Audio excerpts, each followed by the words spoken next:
Hi viewers, welcome to ಸುಷ್ಮಿ ಅಡುಗೆ ಮನೆ. ಇವತ್ತು ನಾನು ಮಾಡ್ತಿರೋದು ಚಪ್ರದ ಅವರೆಕಾಯಿ ಬಸ್ಸಾರು ಮತ್ತು ಪಲ್ಯ. ಇವಾಗ ಸೀಸನ್ ಆಗಿರೋದ್ರಿಂದ ಚಪ್ರದ ಅವರೆಕಾಯಿ ಎಲ್ಲ ಕಡೆನೂ ಸಿಗುತ್ತೆ. ನಮ್ಮ ಕಡೆ ಇದನ್ನ ಹಿತ್ತಲವರೆಕಾಯಿ ಅಂತಲೂ ಕರಿತೀವಿ.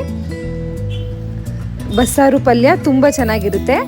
ನಮ್ಮ ಮನೇಲಿ ನಾವು ಹೇಗೆ ಚಪ್ರದ ಅವರೆಕಾಯಿನ ಬಸ್ಸಾರು ಮತ್ತು ಪಲ್ಯ ಮಾಡ್ತೀವಿ ಅಂತ ನೋಡೋಣ ಬನ್ನಿ.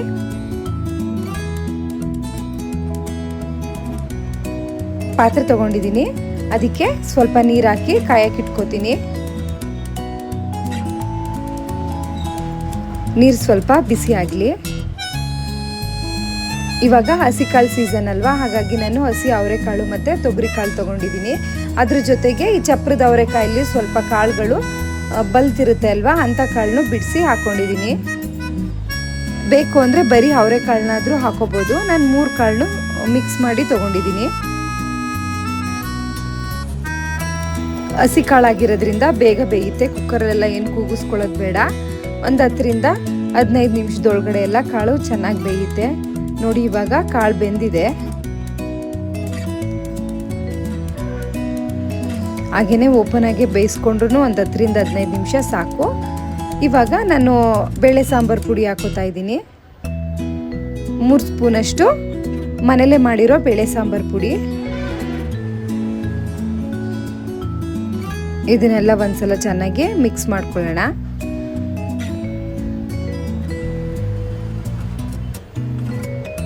ಇವಾಗ 1 ಸ್ಪೂನಷ್ಟು ಹಳ್ಳುಪ್ಪು ಹಾಕೊಂಡಿದ್ದೀನಿ. ಸಾಂಬಾರ್ದೆಲ್ಲ ಒಂದ್ಸಲ ಕುದಿಯೋಕ್ಕೆ ಶುರುವಾಗಿದೆಯಲ್ಲ, ಇವಾಗ ನಾನು ತೊಳೆದು ಸೋಸಿಟ್ಕೊಂಡಿರೋ ಚಪ್ರದ ಅವರೆಕಾಯಿ ಹಾಕೊಂಡಿದ್ದೀನಿ. ಮಧ್ಯಕ್ಕೆ ಸೀಳಿ ಆ ಕಡೆ ಈ ಕಡೆ ತೊಟ್ಟನ್ನ ಮುರಿದು ನಾರನ್ನ ತೆಗೆದು ಒಳಗಡೆ ಏನಾದರೂ ಹುಳ ಇದೆಯಾ ನೀಟಾಗಿ ನೋಡಿ ಹಾಕೊಳ್ಳಿ. ಎಲ್ಲನೂ ಒಂದ್ಸಲ ಚೆನ್ನಾಗಿ ಮಿಕ್ಸ್ ಮಾಡ್ಕೊಳ್ಳೋಣ. ಇದೆಲ್ಲ ಕುದೀತಾ ಇದೆ, ಬೇಗ ಬೆಂದ್ಬಿಡುತ್ತೆ. ಒಂದು 5ರಿಂದ 10 ನಿಮಿಷ ಚೆನ್ನಾಗಿ ಬೇಯಿಸ್ಕೊಂಡ್ರೆ ಸಾಕು.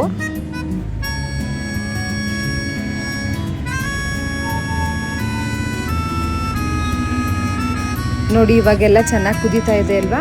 ಇವಾಗೆಲ್ಲ ಚೆನ್ನಾಗಿ ಆಲ್ಮೋಸ್ಟ್ ಬೆಂದಿದೆ ನೋಡಿ.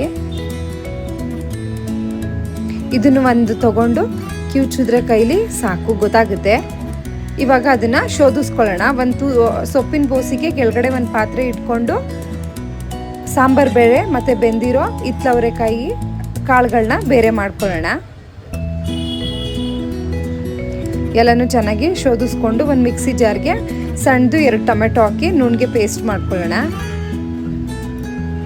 ಇವಾಗ ಸಾಂಬಾರು ಒಗ್ಗರಣೆಗೆ ಇಟ್ಕೊಂಡಿದ್ದೀನಿ. ಒಂದು 2 ಸ್ಪೂನಷ್ಟು ಎಣ್ಣೆ ಹಾಕಿ, ಎಣ್ಣೆ ಸ್ವಲ್ಪ ಬಿಸಿ ಆದಮೇಲೆ ಒಂದು ಅರ್ಧ ಸ್ಪೂನ್ ಸಾಸಿವೆ ಎಲ್ಲ ನೋಡಿ ಸಿಡಿತಾ ಇದೆ. ಇವಾಗ ಸ್ವಲ್ಪ ಕರಿಬೇವಿನ ಸೊಪ್ಪು,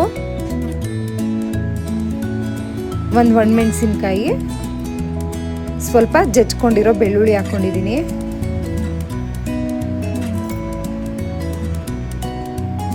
ಇದನ್ನೆಲ್ಲ ಒಂದ್ಸಲ ಹಾಗೇನೆ ಚೆನ್ನಾಗಿ ಮಿಕ್ಸ್ ಮಾಡಿ ಫ್ರೈ ಮಾಡ್ಕೊಳ್ಳೋಣ. ಬೆಳ್ಳುಳ್ಳಿ ಎಲ್ಲ ಸ್ವಲ್ಪ ಗಮ್ಮನ ತನಕ.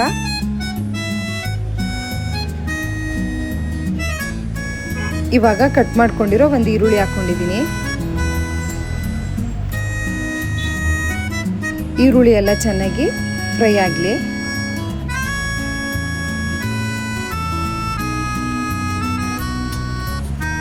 ನೋಡಿ, ಈರುಳ್ಳಿ ಎಲ್ಲ ಕಲರ್ ಬದಲಾಗಿ ಚೆನ್ನಾಗಿ ಫ್ರೈ ಆಗಿದೆ. ಇವಾಗ ನಾವು ಶೋಧಿಸ್ಕೊಂಡಿರ್ತೀವಲ್ಲ ಸಾಂಬಾರು, ಅದನ್ನೆಲ್ಲ ಹಾಕೊಳ್ಳೋಣ. ಅದ್ರ ಜೊತೆಗೆ ಟೊಮೆಟೊ ಪೇಸ್ಟ್ ಮಾಡ್ಕೊಂಡಿರ್ತೀನಲ್ಲ, ಅದನ್ನು ಹಾಕೊಂಡಿದ್ದೀನಿ. ಒಂದು 1/4 ಸ್ಪೂನಷ್ಟು ಉಪ್ಪು ಹಾಕೊಂಡಿದ್ದೀನಿ.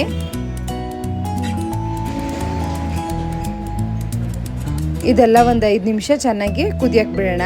ಸಾಂಬಾರೆಲ್ಲ ಬೆಂದಿರೋದ್ರಿಂದ ಬೇಗ ಬೇಯುತ್ತೆ. ಒಂದು ಬಟ್ಲಷ್ಟು ಹುಣಸೆ ರಸ ಹಾಕೊಂಡಿದ್ದೀನಿ. ಇದೆಲ್ಲ ಚೆನ್ನಾಗಿ ಕುದ್ದು ಬೆಂದಿದೆ ನೋಡಿ. ಕೊನೆಯಲ್ಲಿ ಒಂದು ಅರ್ಧ ಬಟ್ಲಷ್ಟು ಹಸಿ ತೆಂಗಿನಕಾಯಿ ತುರಿ ಹಾಕ್ಕೊಂಡು ಸ್ವಲ್ಪ ಸಣ್ಣದಾಗಿ ಕಟ್ ಮಾಡಿರೋ ಕೊತ್ತಂಬರಿ ಸೊಪ್ಪು ಹಾಕ್ಕೊಂಡು ಸ್ಟವ್ನ ಆಫ್ ಮಾಡಿಕೊಂಡ್ರೆ ಸಾಂಬಾರು ರೆಡಿ ಆಯಿತು.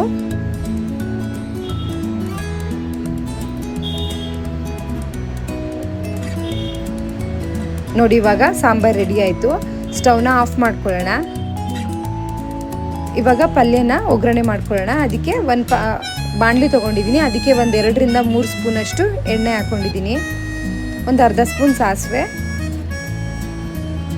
ಎಲ್ಲ ಚೆನ್ನಾಗಿ ಸಿಡಿಲಿ. ಇವಾಗ ಒಂದು 3 ಒಣಮೆಣಸಿನ್ಕಾಯಿನ ಹಾಕ್ಕೊಂಡಿದ್ದೀನಿ, ಸ್ವಲ್ಪ ಕರಿಬೇವಿನ ಸೊಪ್ಪು,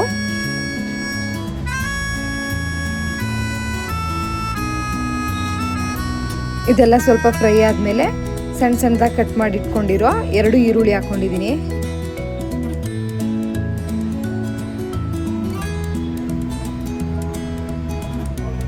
ಒಂದು 1/4 ಸ್ಪೂನಷ್ಟು ಪುಡಿ ಉಪ್ಪು ಹಾಕ್ಕೊಂಡಿದ್ದೀನಿ. ಚಪ್ರದ ಅವರೆಕಾಯಿನೂ ಉಪ್ಪು ಹಿಡ್ದಿರುತ್ತೆ, ಸ್ವಲ್ಪ ಈರುಳ್ಳಿಗೆ ಎಷ್ಟು ಬೇಕೋ ಅಷ್ಟು ಉಪ್ಪು ಹಾಕ್ಕೊಂಡ್ರೆ ಸಾಕು. ಇದೆಲ್ಲ ಸ್ವಲ್ಪ ಚೆನ್ನಾಗಿ ಫ್ರೈ ಆಗಲಿ. ಇವಾಗ ಆಗಿದೆ. ಬೇಯಿಸಿಟ್ಕೊಂಡಿರೋ ಚಪ್ರದ ಅವರೆಕಾಯಿ ಹಾಕೋತಾ ಇದ್ದೀನಿ. ಇದನ್ನೆಲ್ಲ ಒಂದ್ಸಲ ನೀಟಾಗಿ ಮಿಕ್ಸ್ ಮಾಡಿಕೊಂಡು ಹುಚ್ಚಳ ಪುಡಿ ಹಾಕ್ಕೊಂಡಿದ್ದೀನಿ 1.5 ಸ್ಪೂನು. ಹುಚ್ಚಳ ಪುಡಿ ಮಾಡ್ಕೊಳ್ಳೋದು ಸ್ವಲ್ಪ ಹುಚ್ಚಳನ್ನ 1-2-3 ಸ್ಪೂನ್ ಹುಚ್ಚಳ ತೊಗೊಂಡು ಸ್ವಲ್ಪ ಬೆಚ್ಚಗೆ ಮಾಡ್ಕೊಂಡು ಎಲ್ಲ ಸಿಡಿಯೋಕ್ಕೆ ಶುರು ಆದಮೇಲೆ ಒಂದು ಒಣಮೆಣಸಿನ್ಕಾಯಿ 1/4 ಸ್ಪೂನಷ್ಟು ಉಪ್ಪು ಹಾಕಿ ಪುಡಿ ಮಾಡಿಕೊಂಡ್ರೆ ಆಯಿತು. ಎಲ್ಲ ಪಲ್ಯಕ್ಕೆ ಎಲ್ಲ ಯೂಸ್ ಮಾಡಿಕೊಂಡ್ರೆ ತುಂಬ ಚೆನ್ನಾಗಿರುತ್ತೆ. ಇವಾಗ 1 ಬಟ್ಲಷ್ಟು ಹಸಿ ತೆಂಗಿನಕಾಯಿ ತುರಿ ಮತ್ತು ಸ್ವಲ್ಪ ಸಣ್ಣ ಸಣ್ಣದಾಗಿ ಕಟ್ ಮಾಡಿರೋ ಕೊತ್ತಂಬರಿ ಸೊಪ್ಪು ಹಾಕಿ ಎಲ್ಲನೂ ಚೆನ್ನಾಗಿ ಮಿಕ್ಸ್ ಮಾಡ್ಕೊಳ್ಳೋಣ. ಇವಾಗ ಸ್ಟವ್ನ ಆಫ್ ಮಾಡಿಕೊಂಡ್ರೆ ಪಲ್ಯನೂ ರೆಡಿ ಆಯಿತು. ನೋಡಿ, ಅವರೆಕಾಯಿ ಬಸ್ಸಾರು ಮತ್ತು ಪಲ್ಯ, ಚಪ್ರದ ಅವರೆಕಾಯಿ ಬಸ್ಸಾರು ಮತ್ತು ಪಲ್ಯ ರೆಡಿ ಆಯಿತು. ಮುದ್ದೆ ಜೊತೆ ಅನ್ನದ ಜೊತೆ ಅಂತೂ ತುಂಬ ಚೆನ್ನಾಗಿರುತ್ತೆ. ನೀವು ಮನೇಲಿ ಒಂದ್ಸಲ ಟ್ರೈ ಮಾಡಿ. ಈ ಸೀಸನಲ್ಲಿ ಎಲ್ಲ ಕಡೆನೂ ಸಿಗುತ್ತೆ ಚಪ್ರದ ಅವರೆಕಾಯಿ. ನನ್ನ ಚಾನಲ್ನ ಇನ್ನೂ ಯಾರ್ಯಾರು ಸಬ್ಸ್ಕ್ರೈಬ್ ಮಾಡಿಲ್ಲ ಸಬ್ಸ್ಕ್ರೈಬ್ ಮಾಡಿ, ಲೈಕ್ ಮಾಡಿ, ಶೇರ್ ಮಾಡಿ. ಏನಾದರೂ ಇತ್ತು ಅಂದರೆ ಕಮೆಂಟ್ ಮಾಡಿ. ನನ್ನ ವೀಡಿಯೋಸ್ನೆಲ್ಲ ಪೂರ್ತಿಯಾಗಿ ನೋಡಿ. Thank you.